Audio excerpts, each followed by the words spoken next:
So Marceline versus Juubito or Juubito. Well, okay, let's talk about Marceline first. She has a bunch of like powers and abilities.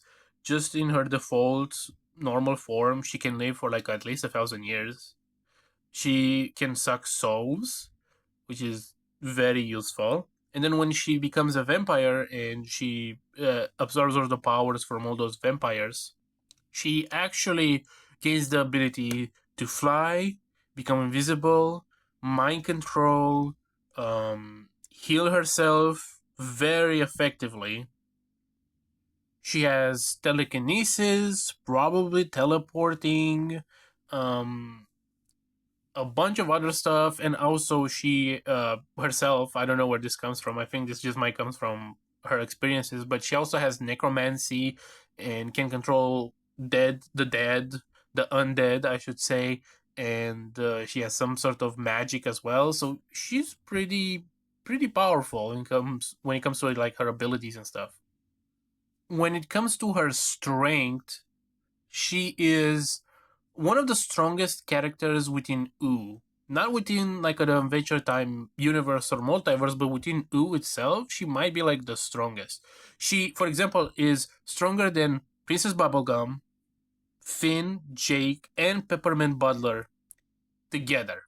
Like all of them combined is essentially confirmed that she could have killed all of them if she wanted to, which is impressive because Finn, with his grass sword or grass arm, can defeat Orgalorg, who is the breaker of worlds, and also is fighting entities on the same level as the Citadel prisoners, who quite literally, oh look, it's Vampire King's butt, entities that can destroy planets. So you could argue very easily that she can destroy planets.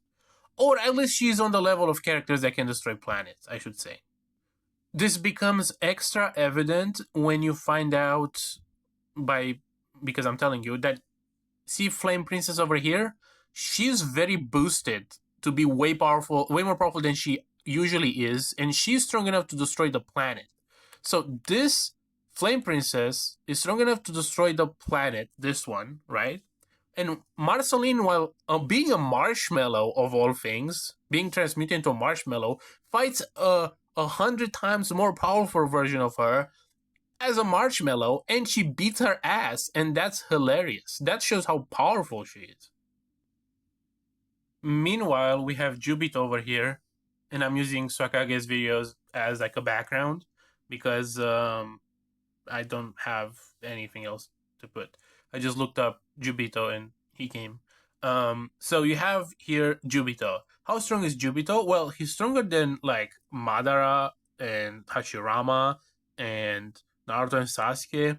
And those characters are arguably like continent level to like planet level because, for example, Kurama is stated to be able to scorch the world. If this means planets or just the surface, it's up to interpretation. But we also have a bunch of characters in the tail end of Naruto, like Hagoromo creating the moon. Not saying that Obito is as strong as Hagoromo, but he's like getting there actually, because he just absorbed all the bijou. So those kind of characters can like maybe create moons, maybe destroy moons, like Toneri. Um,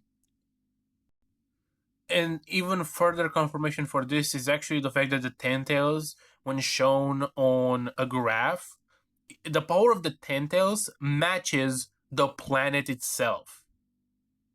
And that's insane in terms of size. I think either is bigger than the planet itself or is as big as the planet.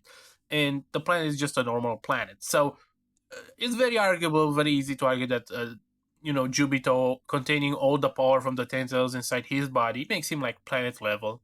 But if you think he's maybe like weaker, only like continental or moon level in terms of strength, that works too. Whatever. It's not about strength when it comes to this matchup. Because I think realistically, you could also mention stuff about Adventure Time that makes Marceline not necessarily like planet level or whatever. Oh look, he's stronger. He's stronger than Hashirama. Um, that's impressive. Yeah, but what I'm getting at is that Juubito probably beats her because not of strength. Strength doesn't matter here that much.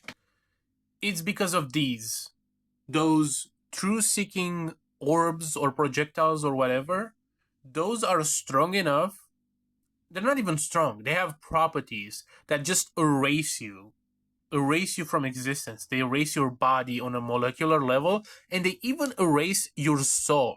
When Minato gets hit with those, and we see his soul leave his body, his arms, the arms of his soul, still don't have arms. He is cooked, even as a ghost. He will be a ghost without arms for the rest of his eternity. That's hilarious. So, in my opinion, Marceline can't heal from this, and I don't think she has any resistances to attacks that, attack her on a molecular structure or molecular level. So I think it's pretty fair to say that to presume that Juubito would just erase her from existence and kill her. But if for whatever reason Juubito just doesn't kill her automatically and just wounds her or something, well, that would be a bad thing. That would be a bad problem for him because Marceline has this other form, this one, where she becomes the essence of the vampire king, or I guess in this case, this is her essence now, the essence of the vampire queen.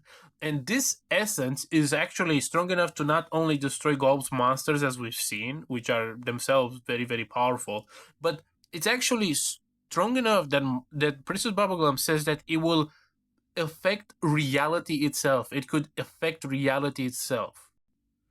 It could kaboom reality off its whack, I think is what she said. So yeah, this version of Marceline is absolutely beating the dog shit out of that version of Juubito. Or any version of Juubito probably. But yeah, outside of that, Juubito probably wins.